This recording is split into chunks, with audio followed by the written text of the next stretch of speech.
एक समय की बात है। हरी भरी पहाड़ियों के बीच बसे एक छोटे से गांव में रवि नाम का एक किसान रहता था।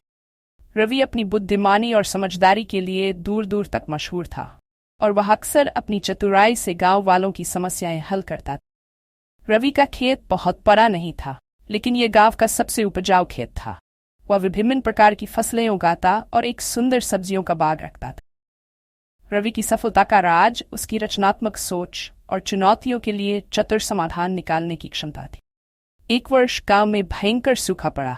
नदियां सूख गई और खेतों की मिट्टी सूखकर भूरी हो गई। गांव वाले अपनी फसलों और जीविका के बारे में चिंतित थे, लेकिन रवि शांत रहा। उसके मन में एक योजना आई। मेरे पास एक योजना है, रवि ने गांव के चिंतित लोगों से कहा, जो गांव के चौक में इकट्ठा हुए थे। हम पास की झील से अपने खेतों तक एक नहर खोद सकते हैं ताकि अपनी फसलों को पानी मिल सके, लेकिन इसके लिए हमें सबकी मदद की जरूरत हो। पहले तो गांव वाले संदेह में थे।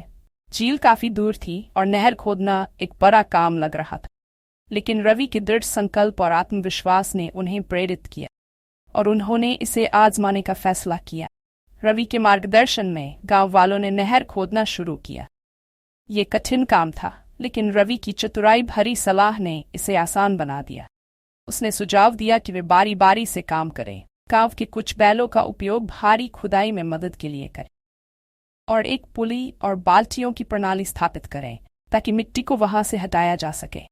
समय के साथ नहर आकार लेने लगी। रवि की बुद्धिमानी हर विवरण में झलकती थी और गांव वालों ने उम्मीद महसूस करना शुरू किया। उन्होंने काम के दौरान गाने गाए और कहानियां सुनाई और सहयोग की भावना मजबूत हो गई। आखिरकार कई हफ्तों की मेहनत के बाद नहर पूरी हो गई।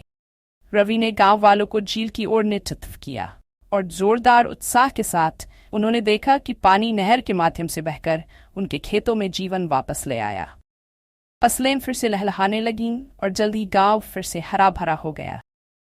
गांव वालों ने एक बड़ी दावत के साथ जश्न मनाया। रवि की बुद्धिमानी और नेतृत्व के लिए आभारी थे। उन्होंने महसूस किया कि रवि की चतुराई भरी योजनाओं और उनकी संयुक्त प्रयासों से वे किसी भी चुनौती पर काबू पा सकते।